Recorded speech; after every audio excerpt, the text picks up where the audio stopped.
Down the lane, flipping it up and out, long rebound. Steph, no timeout with 6. At 5, Curry for the lead. That's why you shoot it. I guess it's rhetorical. The three-point shot would become popularized by the ABA during the 1967-68 season.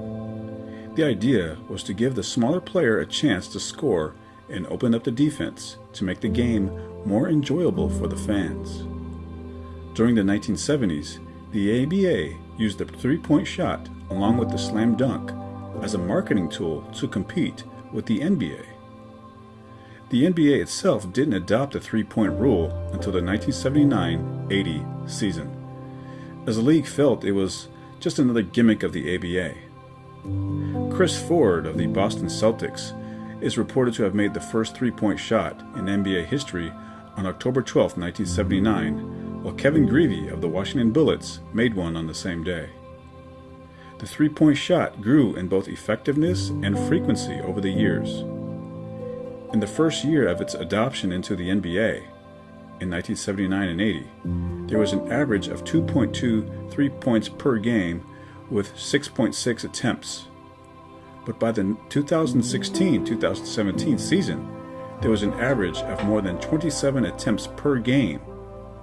Over time, this rule has changed the way the game has been played. We look now at the greatest three-point shooters in history. Number 10. Drazen Petrovic. Drazen is one of the players on this list that ranks almost exclusively on his potential. He was only 28 years old when he was killed in a traffic accident in Germany. Playing only 4 years in the NBA, he scored over 20 points a game in his final 2 seasons with the New Jersey Nets and shot an amazing 45% from three-point range. After his death, NBA players were in unison in describing him as a hard-working, aggressive player with no fear. All right, with that in mind, wide open three to win the game, the NBA Finals Game 7.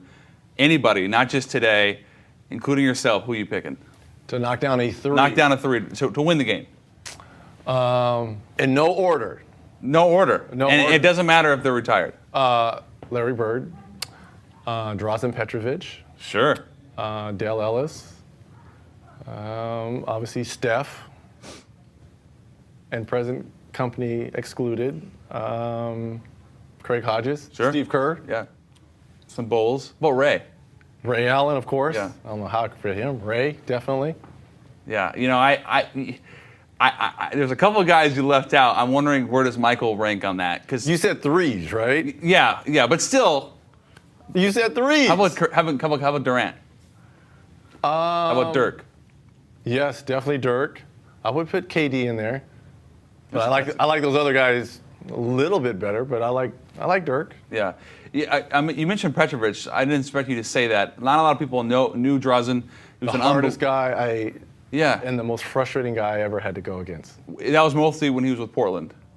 No, when he was with New Jersey. Sure. Yeah, that's when he really made his Yeah, claim to fame. post-Blazers, yeah. He got traded from Portland and went to New Jersey and became an all-star and the best shooter I've ever played against. Yeah, I've told I would myself. encourage everybody to go watch Drazen play. I've never seen anything like it. Yeah. I mean, What? Yeah. Can you go into more detail about him? Because, you know, he really was great. He died way too young. Sure. And people today the average casual fan may not know who he was.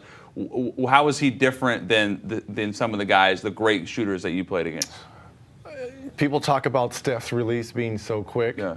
Well, Petrovic had the quickest release I've ever seen. And what made him so unique is I prided myself on working off screens and working off the big men coming off. Yeah. He was just as good. Number 9, Dale Ellis. Ellis is another player who ranks high because of what could have been had he competed in a later era. He campaigned during a time when the three-point shot was just taking root and not the focal point of a team's offense. Nevertheless, he was one of the premier three-point shooters of his era, enjoying his best season in the 1988-89 campaign, where he averaged 28 points a game for the Seattle Supersonics while shooting nearly 48% from three-point range. At the time of his retirement, he ranked second in all-time three-point shots made. His life has been a roller coaster. The highs of an All-American at the University of Tennessee to the lows of being a frustrated NBA rookie. The thing in Dallas, I had been patient for 3 years waiting on the opportunity. I felt it was critical after 3 years that I'd move on and get a chance to play because, you know, you can sit on the bench and career just go downhill. Traded to Seattle, Ellis flourishes as the focal point of the Sonics offense, but a near-fatal car accident stymies his expectations. It was a life and death situation. I could easily lost my life. Let me say this, you know, I've learned from the accident that, you know, you shouldn't take one drink and get behind the wheel of a car. And I think it was just a wake-up call for me to start, you know, to try to change your life around, try to do what's right. Falling out of favor in Seattle, his on-court demeanor began to hint at problems, and he was traded to Milwaukee. You know, the 2-year period, my last year in Seattle, my year in Milwaukee, where it was just, you know, kicked to the side. You know, no one heard about me. People thought I was out of the league or whatever. Some of the things that happen is once you hear something bad about someone or something that isn't positive, we take that and run with it. And we always tend to remember the negative rather than the positive. Dale Ellis is a quality person. Dale! Sent to San Antonio last season, Dale now finds himself playing for a contender and gives the Spurs the serious outside threat they desperately need. The biggest thing for me is just being on a team that's winning. It's the first time in my career that I've been on a team that wins consistently. Proving himself has become a source of relief, as well as an opportunity to show what he can do. He may be the most important factor outside of David Robinson. Free for the win at the buzzer. His biggest strength is just the fact that he can shoot under any kind of pressure, in any kind of situation. Number 8. Robert Horry. Horry has over 7 championships, the most of any player not associated with Bill Russell's Celtics of the 1960s. He was also Mr. Clutch from the three-point line. Horry would never post huge numbers. His scoring average never topped over 12 points a game. But it was his ability to come through when the game was on the line that cemented his reputation as Big Shot Rob. The first of these big shots would be when he nailed a jumper in the closing seconds to give the Rockets a win over the San Antonio Spurs in the 1995 Conference Finals. It was the first of what was to be many daggers shot in his career. So the only 7-time champion other than a member of the Boston Celtics. Correct. Only one that wasn't on that Celtic team, and I'm very proud of my accomplishments, and I had a bunch of great teammates, and to win 7 championships in this era, that was pretty amazing.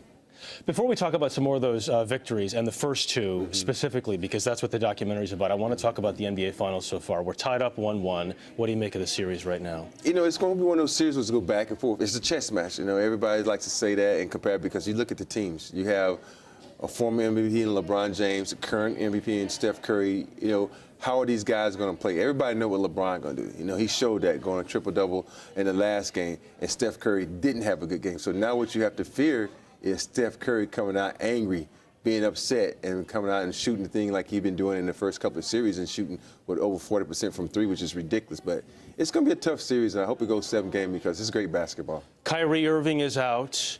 Kevin Love is out. Anderson's out. But they have Dellavedova, who's been defending Curry a bit and others and basically just causing mayhem. You say his tactics, though, wouldn't have worked a few years ago. Why? You know, the thing about Dellavedova, he's one of those scrappy guys. And when you have a scrappy guy like that likes to get into your guards, you need what we used to call an enforcer. You said you bring him off a screen and bring him my way, and you put that, you nail him with a hard pick and say, hey, stop trying to, hit my guy as hard as you hit him, trying to get him off his rocker. And so, it's a little tit for tat, but they don't do that in the NBA anymore. It's more of a finesse game. But some of us old school guys miss the tactics like that just to play good, hard basketball. The documentary is called Clutch City, and we talked to one of the great clutch players of all time, not just in basketball, but all sports. What was it that came together on those Houston Rockets teams in 93, 94, and 94, 95 that led them to back-to-back championships? The fact that we had Hakeem Olajuwon, the dream was fantastic defensively. He was Defensive Player of the Year one year. He was MVP one year. And the thing is, when you have a team that has an anchor like Dream, you can funnel want everybody towards him defensively. You can get up in your guys, contest shots, force them to the paint. And Dream was always there to block the shots. And that back line of defense, when you have that, it's really easy to play aggressive defense. And it's hard now, to find guys that are as capable of blocking shots and altering shots as Dream did.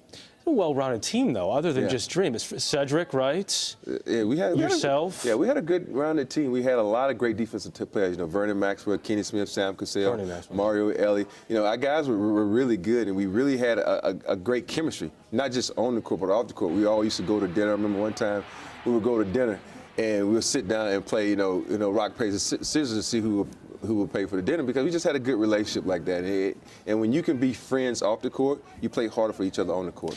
Kenny Smith said in the documentary, you all, or a lot of you, had a chip on your shoulder, just like Rudy Tomjanovich. Your coach did. Where did that chip come from? It's just from being doubted and being, talked about, being called the most overrated player in high school by Dick Vitale, then going on and then getting drafted by Houston Rockets and being booed by the fans because they wanted Harold Miner.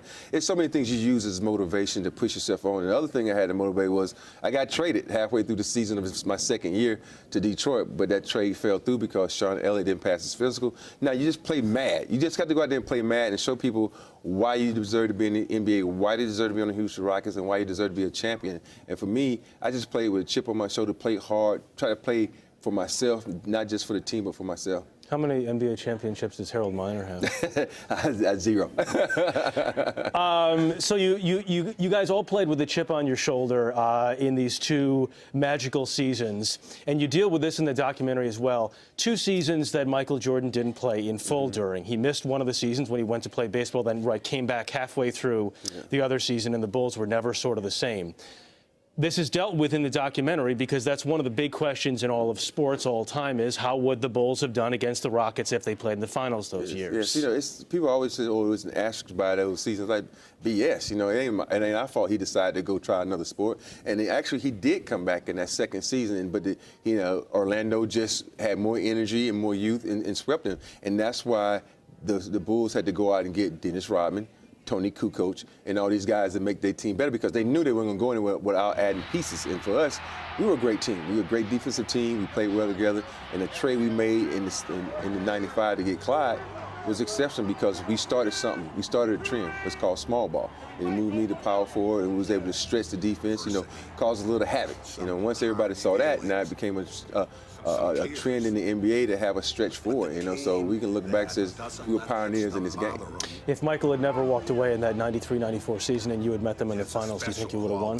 We would beat them, just for one reason. Vernon Maxwell was one of the toughest defenders of Michael Jordan. And Michael Jordan has been on record saying this. And Vernon, he was going to talk trash. He was going to get in Jordan's head, and Jordan was trying to get in his head. And in the end, it was probably going to be like Jordan might have scored 36, but Vernon was going to have like 28 or 29 right there with him. And then everybody else would have probably, balanced each other out. But the one key factor is that they had no answer for Dream.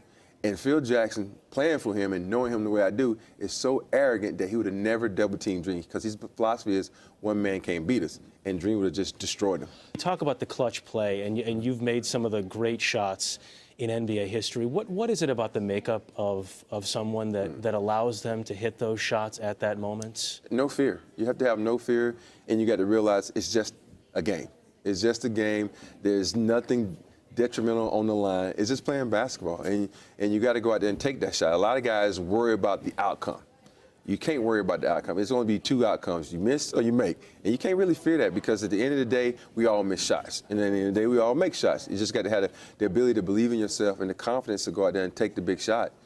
You just had complete and utter confidence that you would make it every time you took a shot, no matter when it was. Every time I took a shot, I thought I was going to make it. Might not win it all the time, but I believe myself. That's the thing about most players. You look at them, they have people call it cockiness, but it's an air. You got to be that way. You have to believe in yourself. You have to pursue that out there. So if you don't put that out there, your teammates going to look at you like, oh, I'm not giving the ball because he's afraid. I know a couple of players that always talked about, okay, down the stretch, I want the ball, but you can see in their eyes that they don't want the ball. They really don't want the ball. And for me, I always wanted the ball because I love winning games, and I'm always going to go. If we down 2, I'm going to go for a 3 because I want to be that guy to win the game.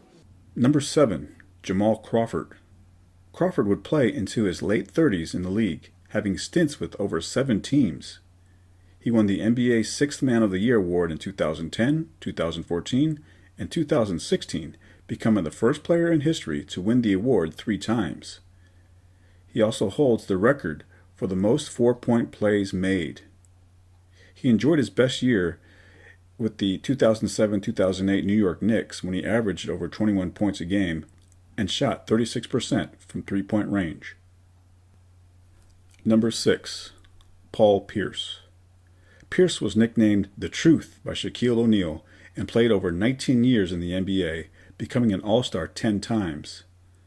Stat-wise, he enjoyed his best year in 2005-2006, where he averaged 27 points per game for the Celtics. In 2008, he would win the title with the Celtics, averaging 20 points a game while shooting 39% from three-point range. Like Robert Horry, Pierce gained a well-earned reputation as a clutch performer. I know this is going to be my last time as a player. This not going to be the last time I ever be in the building. So it'll be a lot of emotions rolling through my mind. 19 years ago today, February 5th, 1999, my first game. February 5th, 2017, my last game. Baby. Great career. We're dry eyes. All right, I'm trying.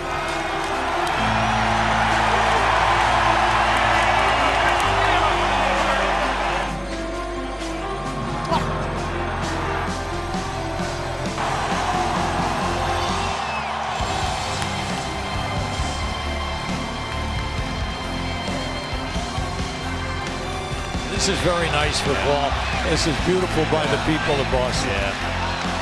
Because you can't forget, he's only second to John Havlicek in scoring, with the Boston Celtics. Plus, in the championship year of 2008, he was the MVP of the championship run. And one last look at Pierce.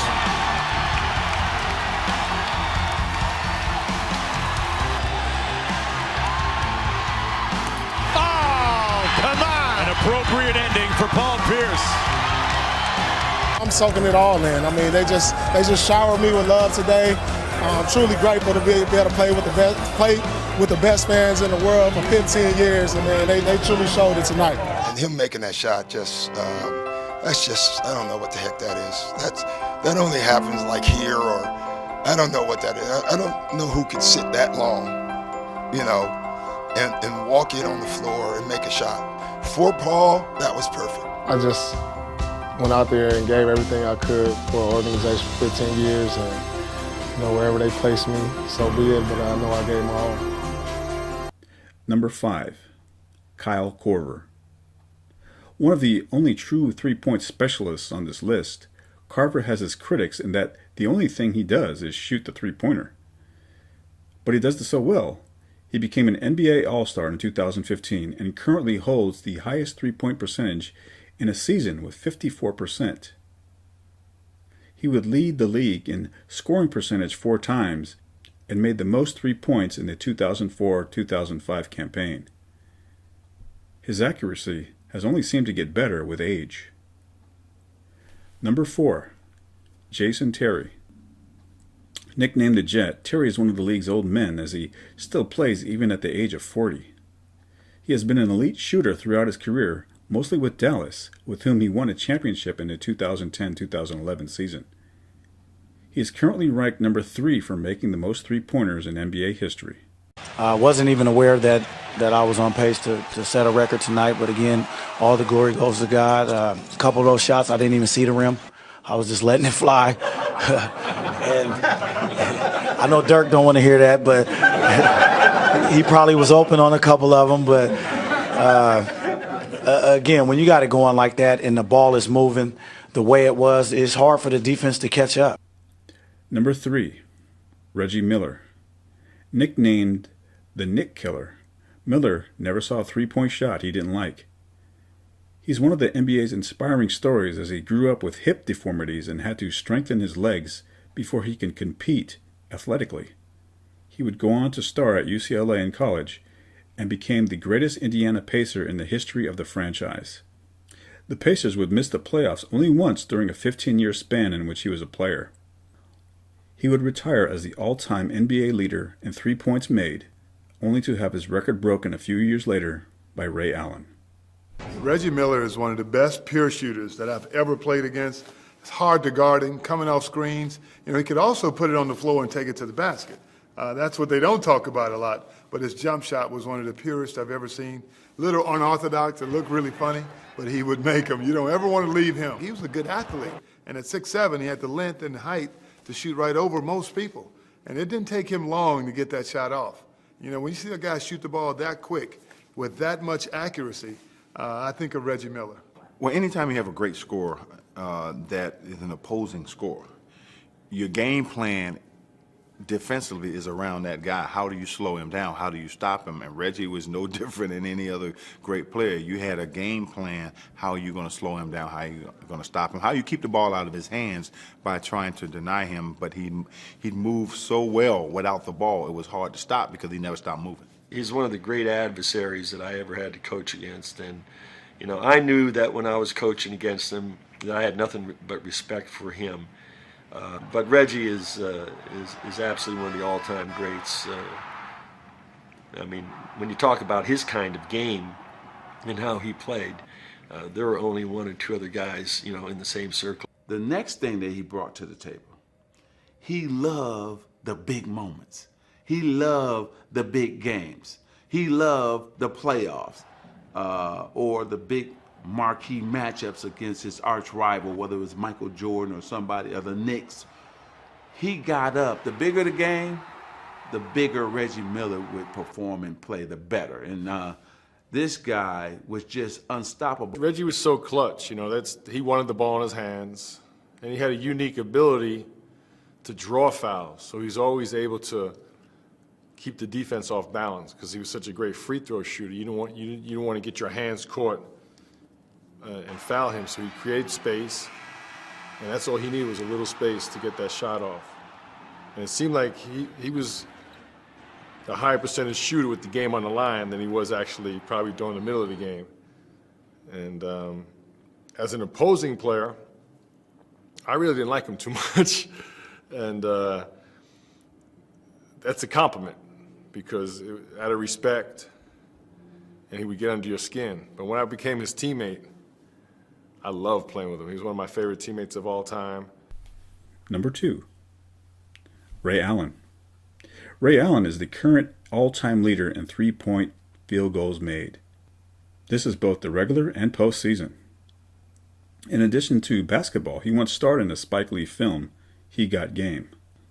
One of the sports ambassadors, he has won the Sportsmanship Award in 2003 and the Sporting News Good Guy Award in 2000, 2001, and 2005. Celtics. He would join Paul Pierce and Kevin Garnett to form the Big Three with the Celtics, and they would win the championship in 2008. His best moment, however, may have been his clutch shot with the Miami Heat when he propelled them to a championship win over the San Antonio Spurs. When you start that game and you hit your first couple of shots, and then all of a sudden the basket, it's almost like it becomes a swimming pool. Ray Allen is carrying the load, giving him a chance. You set the player up by shooting a three, and then they're at your mercy. It's an indescribable feeling that few people have felt, and I feel honored to say I've felt that many nights. Another three, 6 for 6 from downtown. I've played many games, on many different teams, so, I have a lot of memories. They go back to, when I first got into the league. David Stern, nice to meet you. I want to bring that spark and that excitement that I've had over the course of my lifetime to Milwaukee. Allen, 9 on the clock. Oh, nice touch for the three. Let's see if Milwaukee can get back some rhythm right now. Ray Allen for three. Answers back. Now with 36 for the game. First one good. Second one. That's in. 17. There's 18. Allen hits for 19 and he's won it. Ray Allen hit 10 of his last 11. Ray is the most talented basketball player I've ever coached. And as a coach, it's my job to make him become what he can become. And this man can become one of the best. Outside left, Allen connects. He has 31, including 7 threes. Check this out. New Jersey, same old Ray. Allen eyes it. Oh, Ray Allen! 43, a new playoff career high. They use the phrase "the art of shooting." One. But what most people don't see is the work put into that shot. This ball needs to be part of my body when I shoot. That's the art of shooting to me. Just consistently shooting, consistently shooting.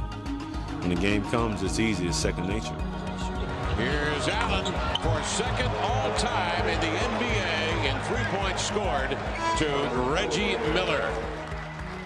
When we got Ray in the trade, I knew we was taking steps to becoming the better teams in all of basketball. Hey, let me get on your back. Hey, I'm gonna get on your back many nights this year. Many nights. And ditto. Yeah. Pass deflected by Eddie House, picked off by Pierce. Ray Allen for the game. Got it at the buzzer. When they got Ray Allen, I said to myself, we have a chance of winning the championship. Ray down the left side, shakes Vujicic, takes a three. Good! Oh man, what a shot! Allen just a smooth rise up three. Ray, sell it better for me, all right? When he dribbles this way, Ray, Kevin's diving, I need you to come up. Eddie House down the right side, throws to Ray Allen. He steps behind the line, launches a three, and answers right back. The perfect game being played by Ray Allen tonight. Ray Allen, another three, knocks it down. His 7th three-pointer of the game, tying an NBA Finals record. After a 22-season wait, another banner year in Boston. The Celtics are the 2008 NBA champions. Allen, a perennial all-star, who had to sacrifice his game more than perhaps any of the big three. And he is now an NBA champion. It's no coincidence why Ray Allen's a great shooter. He works on his shooting. Ray Allen takes more shots than anybody that I've ever seen. So it's a great example of a guy not resting on his greatness. Clock is rolling, 8 seconds to go. Rondo straight away. Finds Ray Allen, elevates, three, got it! And the Celtics, by the skin of their teeth, have evened the series. Ray has been doing that his whole career, and that's what's going to make him a future Hall of Famer and one of the greatest players to always play this game. Rondo, shovel pass, trailer, Ray Allen, three, got it! His 7th of the first half. Back out to Allen for three, puts it in. Well, that's an NBA Finals record. Most threes in a Finals game, his 8th. He's one of the best shooters that's ever lived. You give him airspace, you pay the price. Number 1. Stephen Curry. Steph Gonna Steph has become the catchphrase among Golden State Warriors fans as Curry's three-point shooting has led to the beginnings of a dynasty. The son of another three-point sharpshooter, Del Curry, Steph has a much more complete game than his father. We're ranking Curry as the number 1 three-point shooter because he is the fastest player in league history to make 2,000 career three-pointers. He has been cited as the number 1 reason for the increasing use by NBA teams of the three-point shot. It is his shooting beyond the arc that has revolutionized the game, and that is why he is ranked as number 1. Speaking of three-pointers, we mentioned you are the all-time king there, but this guy, Steph Curry, he's coming hard, already in the top 10. Where does he rank on your list of best shooters ever? I think right now, from what I've seen, it's easy for me to say that he's the best that I've ever seen shoot. I've seen some great shooters. But, you know, we have this conversation all the time about the generations, what we've seen, you know, who's the best at their particular position or their skill. You know, you guys know as well as I do, each year, the generation, when they change, the game changes. And so I really put him in a category all of his own because the way he plays the game, you know, being a point guard that can handle the way he handles the ball and the way he can shoot the ball and the way he shoots it.